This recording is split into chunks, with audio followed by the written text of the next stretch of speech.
Hey everyone, welcome back to Western Stories and Tales. Today's story is one that genuinely unsettled me when I first came across it. A young woman who travels to a railroad boom town to claim land her father left her.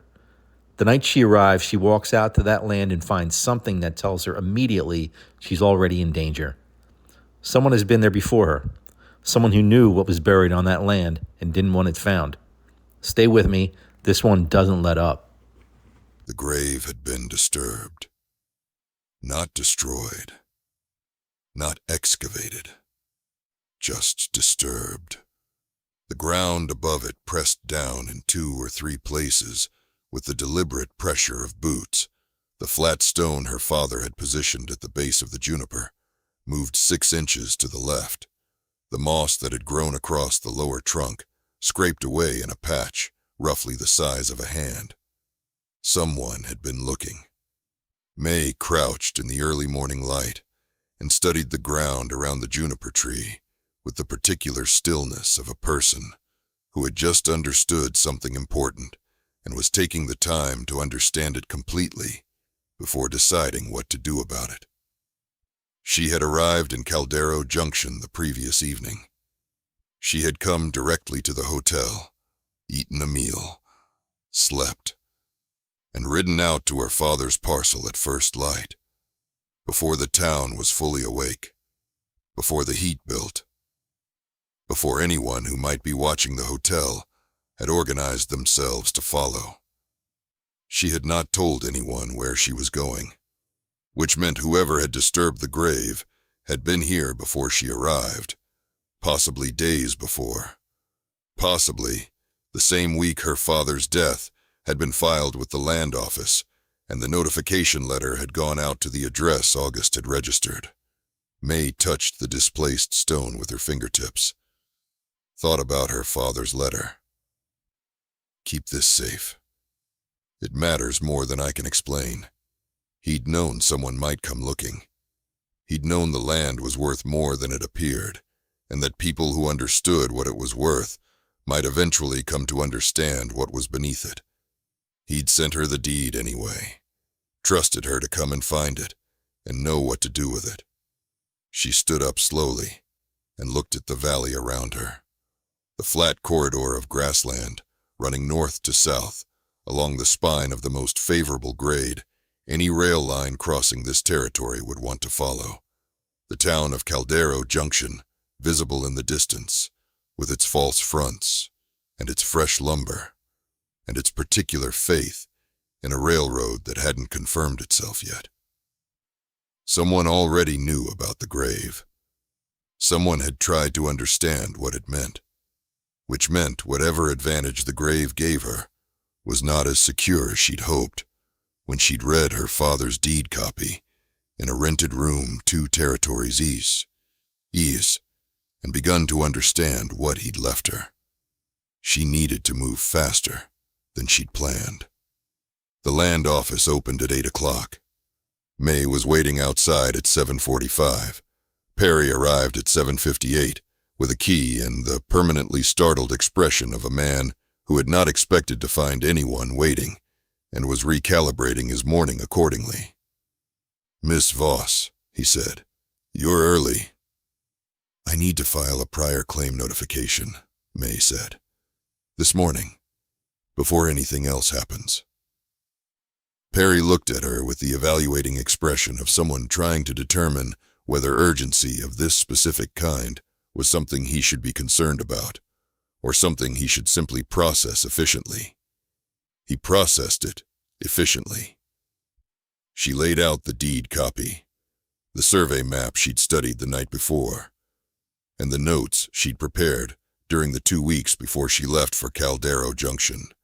Notes about the territorial statutes governing prior claim establishment and the specific conditions under which a burial with a contemporaneous ownership declaration could affect subsequent filings in a chain of title. Perry read through the notes with the careful attention of a man who took his records seriously, looked up at her over his papers. "This is based on a grave site?" he asked. "My mother's grave," Mae said. "Eastern boundary of parcel 7742. Under the juniper tree. Eleanor Voss, died 1861. Carved inscription on the tree trunk establishing ownership declaration. She paused. I need this filed and time-stamped before I leave this office. Perry looked at the clock on his wall, then at the door, then at Mae with the expression of someone who was beginning to understand that they were in the middle of something larger than a routine filing. This will create complications, he said carefully. I know, Mae said. File it anyway. Perry filed it. Time-stamped 8:14 in the morning. Mae took her copy, folded it carefully, and put it in the inside pocket of her coat against her chest. She was walking back to the hotel when the man stepped out of the alley beside the harness shop. He was 40 years old, roughly, with the weathered look of someone who spent most of his time outdoors and the particular wariness of a man who had learned to check his surroundings before speaking. Miss Voss, he said quietly. Mae stopped.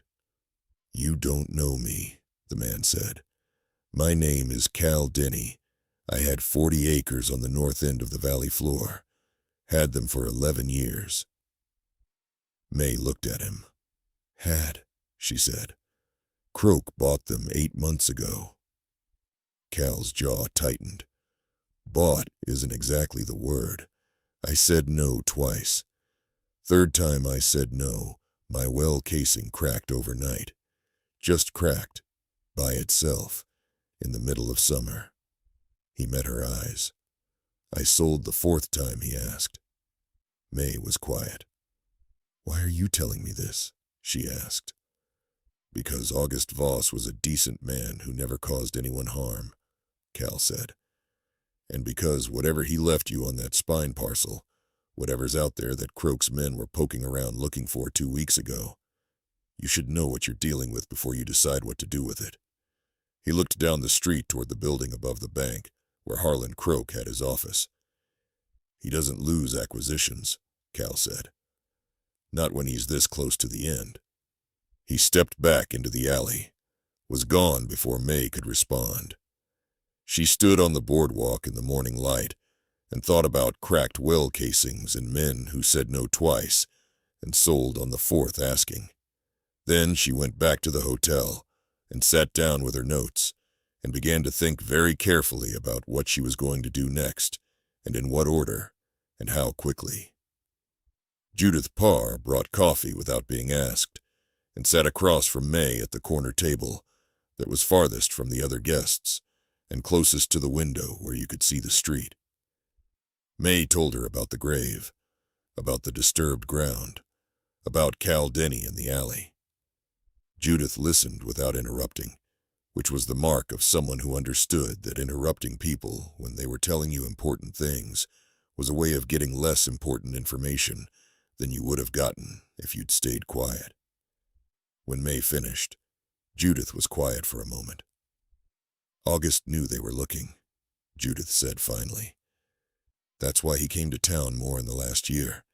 He was watching to see if Croke's men had figured out what was on that parcel. Did he ever say anything specific to you? Mae asked. Not directly. Judith turned her coffee cup in her hands. But 3 months before he died, he asked me something that didn't make sense to me at the time. He asked whether I thought a grave marker carved into a tree would hold up in a territorial court as evidence of prior habitation. Mae looked at her. What did you tell him? I told him I had no idea, Judith said. I'm not a lawyer. She paused. But I told him that in my experience, the things that held up in courts were the things that couldn't be made to disappear. Paper could be lost or altered. Wood lasts longer than paper if the tree is still standing. Mae thought about the juniper, about the inscription cut deep into the bark, with the deliberate pressure of someone who intended it to outlast them, about the flat stone positioned to encourage moss growth across the lower trunk, concealment that protected the carving from casual discovery while the tree's own growth preserved it from above. Her father had thought about all of it, every detail, 23 years of thinking about it. "I need a lawyer," Mae said. "There's one in town," Judith said. "Reeves. He's competent, and he's not on Croke's payroll, which makes him unusual and worth the higher rate he charges. Can you send for him?" "Already thinking about it," Judith said. She stood up and went to find Reeves. Reeves was 60 years old and had the particular confidence of a man who had practiced law in difficult places for long enough that very little surprised him and almost nothing intimidated him. He read Mae's prior claim filing, read her notes on the territorial statutes, listened to her description of the grave site and the tree inscription and the disturbed ground she'd found that morning. Then he asked 3 precise questions about the depth of the carving, the positioning of the grave relative to the parcel boundary, and the specific language of the inscription.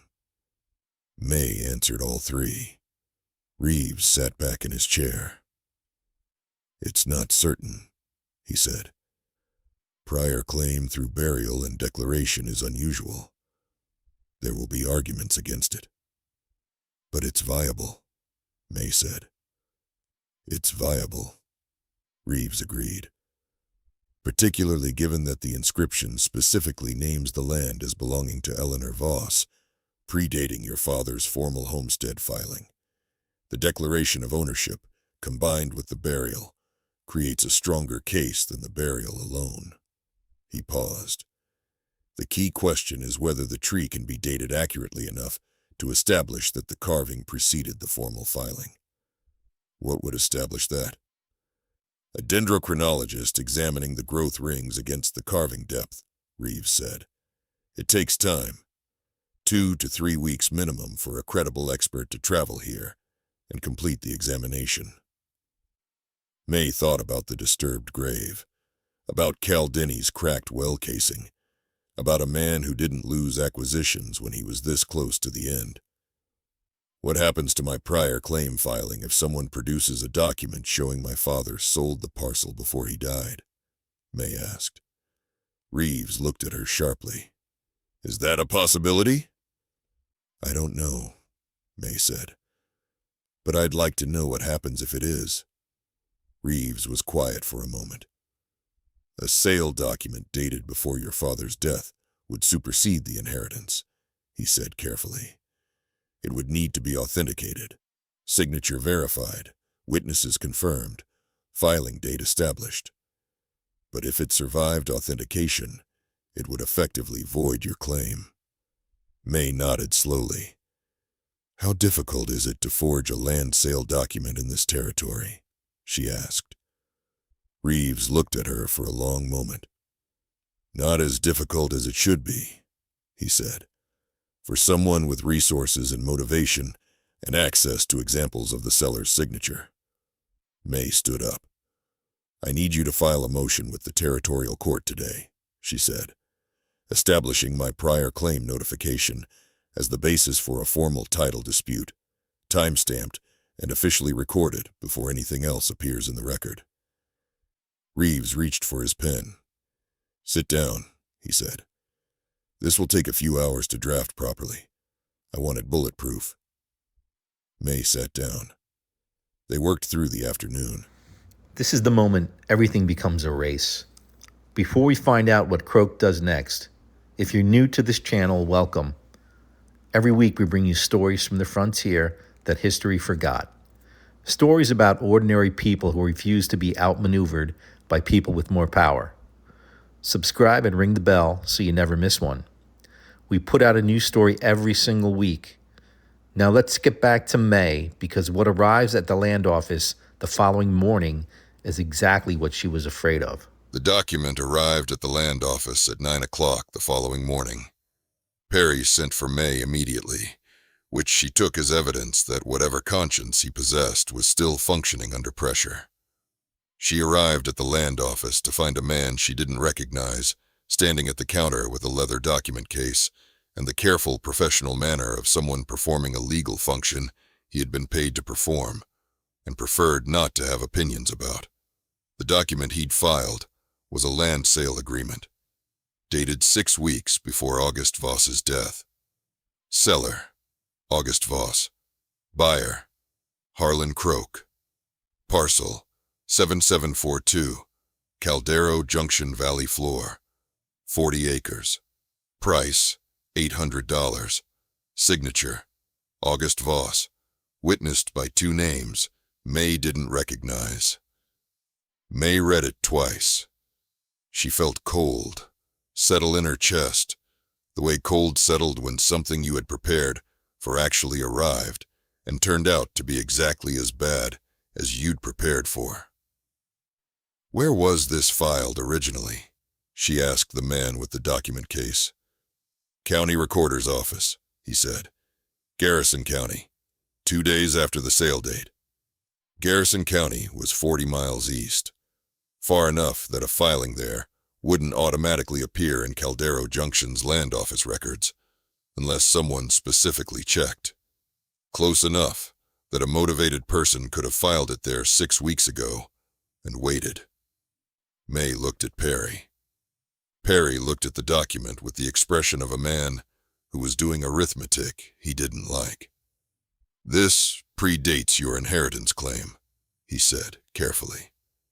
"I know," Mae said. She took the copy she was entitled to under territorial procedure and walked directly to Reeves's office. Reeves read the document 3 times. Each time his expression grew more focused and less comfortable. "The signature," he said finally. "Yes," Mae said. "You've seen your father's signature. Many times, on letters, on the deed copy he sent me." Mae reached into her bag and produced the envelope her father had mailed her, the one containing the deed copy and the note. "His signature is on the deed copy. Compare them." Reeves laid both documents side by side on his desk. The signatures were similar, not identical. The sale document's signature had the general shape of August Voss's hand. Someone had studied it carefully, practiced it, reproduced the major elements with reasonable skill. But the pressure was wrong. Her father had written with a heavy hand, a man who'd spent 20 years working outdoors and had fingers that pressed harder than necessary, on a pen out of a lifetime habit of working against resistance. The deed copy showed it clearly. The ink pressed deep into the paper, the letters slightly thicker at the downstrokes where the pen had been pushed rather than pulled. The sale document's signature was lighter, practiced, but not inhabited.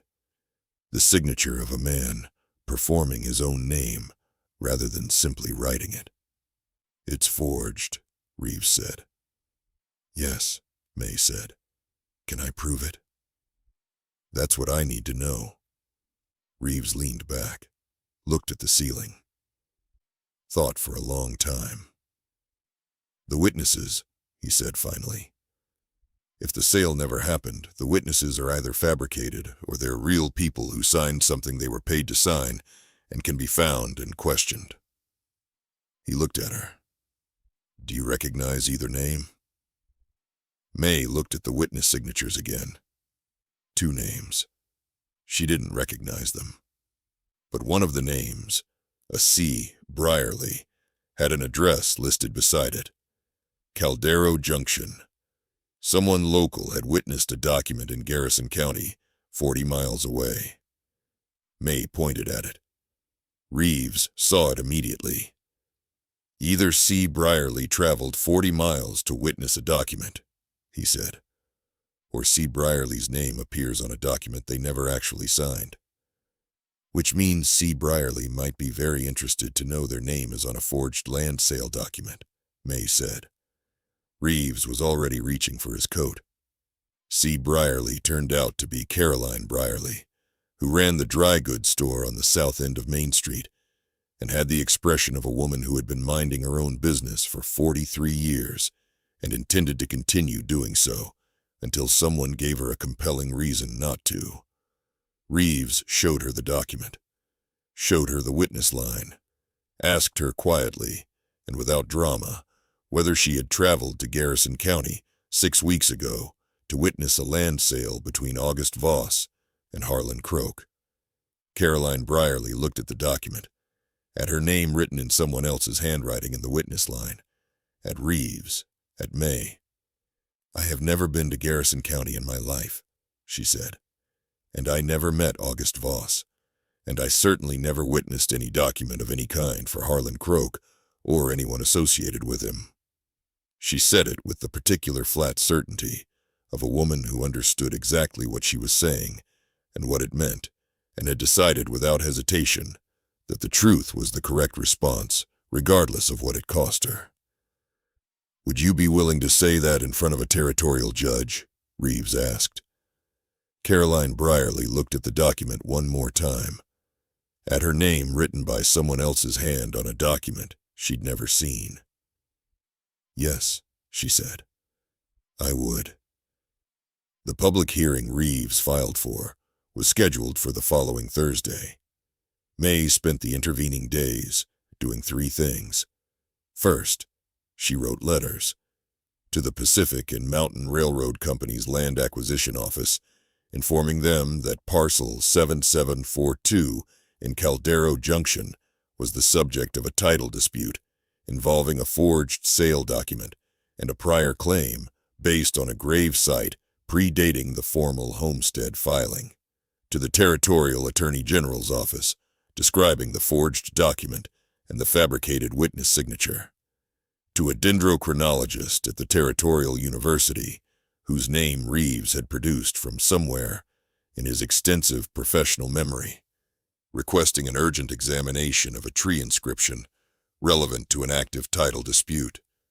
Second, she had the grave site professionally photographed by the only photographer in Caldero Junction, a meticulous man named Aldous, who took 7 photographs from different angles and produced prints of each one that captured the inscription with a clarity that left no room for ambiguity about what it said or when it had been carved relative to the tree's visible age. Third, she waited. Waiting was the hardest part. Not because she was afraid. She'd moved past afraid somewhere in the second day, after she'd filed the prior claim notification, and understood that the document in her inside coat pocket existed independently of anything Croke could do to the gravesite or to her. But because waiting meant Croke had time to think of something she hadn't prepared for, she spent the waiting time trying to think of what that might be. She couldn't find it. She hoped that meant it didn't exist. Thursday morning arrived cold and clear, with a wind coming down from the mountains that made the false fronts of Caldero Junction's main street creak and rattle in a way that sounded like a town expressing an opinion about something. The hearing was held in the largest room the hotel could offer, a private dining room on the ground floor that Judith had cleared of tables and set with chairs in rows, and a single table at the front where the territorial magistrate Reeves had managed to summon from the county seat sat with his papers and his reading glasses and the particular patient authority of a man who had presided over difficult hearings before and was not going to be rushed through this one. The room was full. Word had traveled the way word traveled in small towns, not through announcement, but through the particular social osmosis of a place where everyone knew approximately what everyone else was doing and drew their own conclusions about what was significant. Harlan Croke sat at a table to the left with his lawyer, a man from the county seat who had the practiced confidence of someone used to winning in rooms like this. Mae sat at a table to the right with Reeves. The magistrate opened the proceedings at 9 o'clock precisely. Reeves presented first. He laid out the prior claim filing, the grave site, the tree inscription, the photographs, 7 of them, passed through the room, each one showing the carved letters in a different light and from a different angle, each one making the same thing unmistakably clear. Eleanor Voss, 1831, 1861, wife and mother. This land is hers, and therefore ours. Let no man claim otherwise. He presented the deed copy August had sent May 3 years ago. He presented the comparison of signatures, the deed copy's authentic, heavy-pressed signature against the sale document's lighter, practiced version. He called Caroline Brierly. She stood at the front of the room and said in a clear, steady voice that she had never been to Garrison County, had never met August Voss, had never witnessed any document for anyone connected to Harlan Croke, and that the signature on the witness line of the sale document was not hers. She said it once. She didn't elaborate. She didn't need to.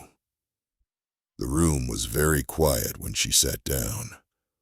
Croke's lawyer presented the sale document, presented the second witness, a man who had traveled from Garrison County and who said under questioning that he had witnessed August Voss sign the document in his presence.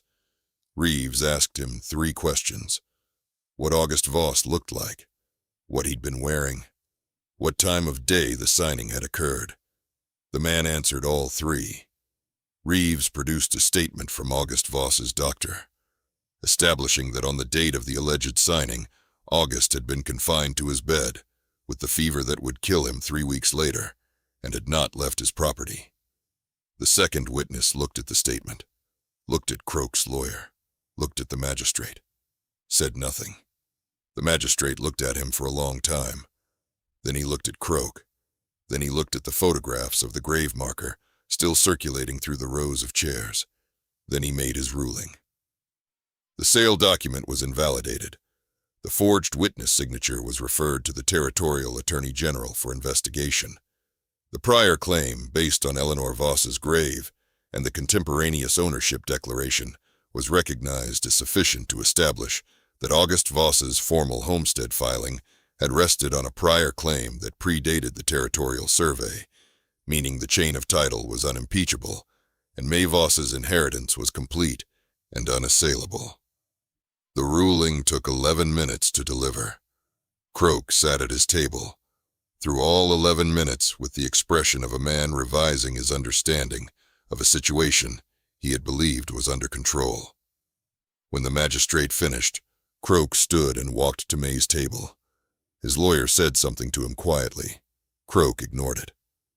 "You planned this from the beginning," he said. "My father planned it," Mae said. "I just came to finish it." Croke looked at her for a moment. Then he nodded, not with grace exactly, but with the acknowledgement of a man who had been outmaneuvered by something he hadn't anticipated and was honest enough with himself to recognize it. He walked out. His lawyer followed. The room exhaled. Judith Parr, standing at the back with her arms crossed, caught Mae's eye and nodded once. Mae nodded back. She went to the parcel one more time before she left. Late afternoon. The light coming in low and golden across the valley floor. The juniper casting a long shadow east, the grass moving in the wind that had been blowing all day. She sat beside her mother's grave for a long time, not talking, just sitting. The way you sat with people you'd never known, but were connected to in ways that went deeper than memory. Eleanor Voss had died on this land in 1861. August Voss had buried her here and carved her name into a tree and declared in the permanent language of wood that this ground was hers. And then he'd spent 23 years making sure that declaration meant something, making sure it lasted, making sure that when someone finally came who needed it, who needed the proof that this land had always belonged to them, that no amount of forged paperwork or cracked well casings or men who didn't lose acquisitions could change that fundamental fact. The declaration would still be there, still readable, still true. Mae stood up, looked at the inscription one last time. This land is hers, and therefore ours. Let no man claim otherwise. None had. Not in the end. She mounted her horse and rode back toward Caldero Junction. The valley stretched around her, flat and dry and unremarkable from a distance, worth everything up close, the way most things worth having were.